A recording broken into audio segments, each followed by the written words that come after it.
Hey everybody, so I have this Gravely ProTurn 460 that has given me issues since it was new, and I took it to the dealership, get it back, and it run worse sometimes than when I got it back.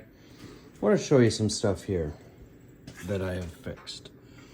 So I replaced the fuel system, because you know they use these little hoppers down here, and a mechanical fuel pump that did bolt on this side. And I put a high pressure inline fuel pump in and a fuel pressure regulator, and it seems like it's currently running better than it ever has. If you guys want more information on this, let me know. But here's how it starts.